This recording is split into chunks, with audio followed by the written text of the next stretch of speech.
Hello friends, welcome to my blog. आप सभी का स्वागत है एक और नए ब्लॉग में। आप लोग कैसे हैं? उम्मीद करती हूँ आप लोग बहुत अच्छे होंगे। हम भी ठीक हैं, मेरे बच्चे भी ठीक हैं। और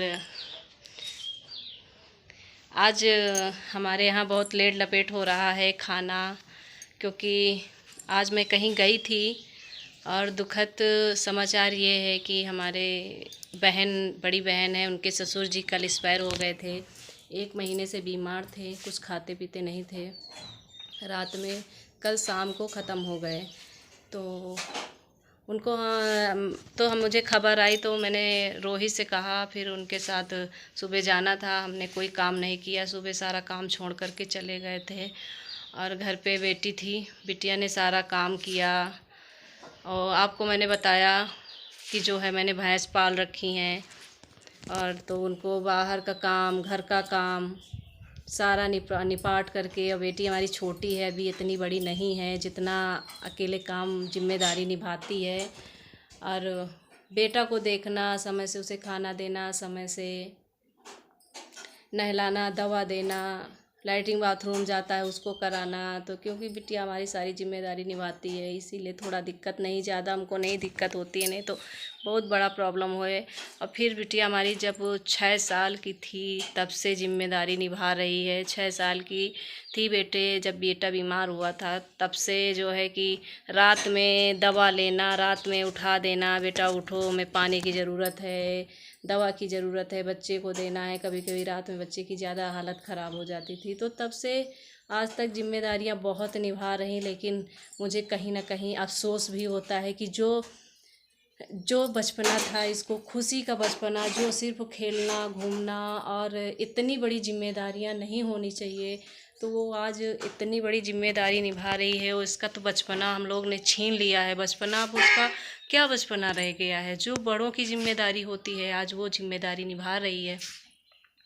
हमको भी लगता है, मैं अकेला महसूस करती थी, लेकिन हर बात, कोई काम करने से पहले मैं अपने बेटी से ज़रूर पूछती हूँ कि बेटा ये काम करा जाए, करें कि ना करें, अच्छा है कि बुरा है। तो अगर वो सलाह अच्छी देती है तो मैं मान लेती हूँ, हाँ ठीक है, अच्छी है। और नहीं तो अगर नहीं है, ये मम्मी ये काम सही नहीं है, तो हम वो काम को इग्नोर करते नहीं करते। आज दिखा रहे हैं कि बेटा ने सुबह सब्जी और पूड़ी बनाई थी और बाबू को खिलाया, अपना खाया, बाबू को दवा ववा दिया। अब बज गए हैं दोपहर के 1।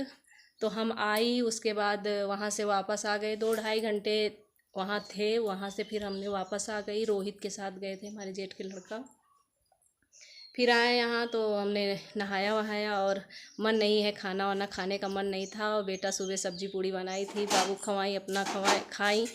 और हमने कहा कुछ रखा हो तो लाओ खा लेते। तो बेटा ने कहा कि नहीं मम्मी, पूड़ी हमने थोड़ा सेका था, और गर्मी गर्मी पूड़ी अच्छी लगती हैं, ठंडी हो जाती तो पूड़ी बिल्कुल नहीं अच्छी लगती। तो हमने कहा, इन्होंने कहा क्या बनाए? तो हमने कहा रोटी फिर खा लेंगे हम, तो हम रोटी सेक लेंगे। तो बेटा ने कहा अरे तुम उतनी दूर से आई हो, अब रोटी तुम क्या सेको कि हम ही सेक लेते हैं। तो हमारे बेटा की हाथ की रोटी, आपको किसको किसको खाना है?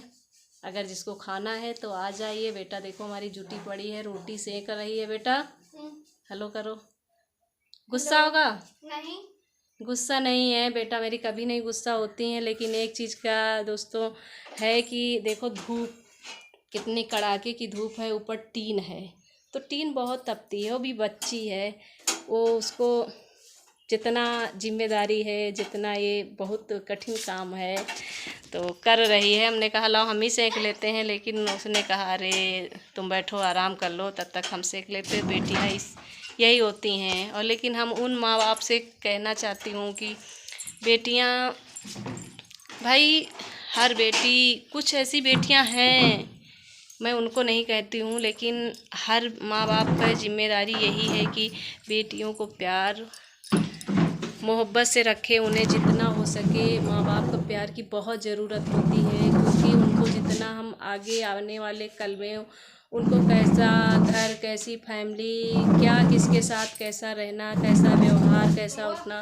वो परेशान हो। क्योंकि हमारे बीते हुए कल जो कम से कम उन्हें लाड प्यार मिल सके। तो हर माँ बाप से मैं रिक्वेस्ट करती हूँ, हाथ जोड़ के से कहती हूँ कि अपनी बेटियों को ज़्यादा से ज़्यादा उन्हें प्यार दें, और सपोर्ट भी दें, क्योंकि अगर वो बेटियां कुछ आगे बढ़ना चाहती हैं पढ़ाई के लिए, काम के लिए, तो उन्हें बिल्कुल सपोर्ट दें। और मैं तो बेटा बेटी में कोई फ़र्क नहीं रखती हूँ। आपको तो मैंने ब्लॉग में बता ही दिया है कि मेरा बेटा किस तरीके का है, और बेटी तो सारी जिम्मेदारी मान लो मेरी बेटी ही संभालेगी। और जो है बेटा तो अब आप लोग देख ही रहे हैं कितना समय लगेगा और ये क्या कर पाएगा क्या नहीं कर पाएगा। बेटी भी बीच बीच में चर्चा किया करती, जब मैं ज़्यादा परेशान होती हूँ तो बेटी कहती मम्मी तुम क्यों परेशान हो, मैं हूँ ना, मैं एक दिन सब कुछ करके दिखाऊंगी। तो मुझे ये लगता है कि मेरी बेटी नहीं है बेटा है। लोग बेटा बेटा के लिए मरते हैं। मैं सोचती हूँ, आज सोच रहे हूँ भगवान तुम मुझे बेटा न देते, एक बेटी ही दे देते, लेकिन स्वस्थ रहता। लोग जो ताने मार रहे हैं, कह रहे हैं कि अपने कर्मों की सज़ा भुगत रही इसीलिए तो बेटा इस तरीके का है, तो लोग आज ताना तो ना मारते, लेकिन हाँ बेटा मिला है और भी ऐसा हुआ है तो हमें उन लोगों को पता भी चल गया है जो लोग काले दिल वाले हैं ऐसे तो मुझे पता न चलता। तो अब मुझे पता चल गया कि कौन अपना और कौन पराया है। जब ऐसा स्थिति खराब होती है, जब जो खराब स्थिति में साथ दे दे, जो बुरे वक्त में साथ दे दे, वही अपना होता है। अन्यथा सिर्फ मतलबी होते हैं लोग, वो अपने नहीं होते हैं। जो अपने होते हैं कभी नहीं साथ छोड़ते, जो अपने नहीं होते हैं चाहे उनके पीछे जितना ही भागते रहो, अपने कभी नहीं हो सकते हैं दोस्तों। तो बच्चों से खूब प्यार करो। लोग कहते हैं बच्चों को ताना मारते हैं, बच्चों को ऊट पटांग बात करते हैं, लेकिन मैं तो कहती हूँ बच्चे भगवान का रूप होते हैं, बच्चों से बढ़कर कुछ नहीं। अगर ये दुनिया में बच्चे नहीं आएंगे तो ये दुनिया ही क्या होगी, हमें नहीं लगता है। तो बच्चों से सब लोग प्यार करें, और कोई भी बच्चा हो, किसी का भी बच्चा हो, हमको बहुत प्यारा होता है। तो हमें जो कभी गिला शिकवा हो तो इंसानों से लड़ना चाहिए, इंसानों को जो बड़े हैं उनसे लड़ना चाहिए, बच्चों से कभी नहीं, क्योंकि बच्चे क्या जाने, बच्चे तो नादान होते हैं। और दोस्तों अब हम खाना खाएंगे, और मेरी बेटी बनाई है खाना। अब नहीं तो अगर वहाँ से आते फिर हम बनाते और खाते। तो चलो ठीक है, और हम खाएंगे सब्जी और रोटी। आप लोग भी खाना हो तो आ जाइए, ठीक है। अब हम ब्लॉग बंद करते हैं। बाय बाय, अपना ख्याल रखना, आप सब लोग अच्छे से रहना। और मेरा ब्लॉग देखने के लिए जो इतना समय आप लोग देते हैं उसके लिए तहे दिल से धन्यवाद।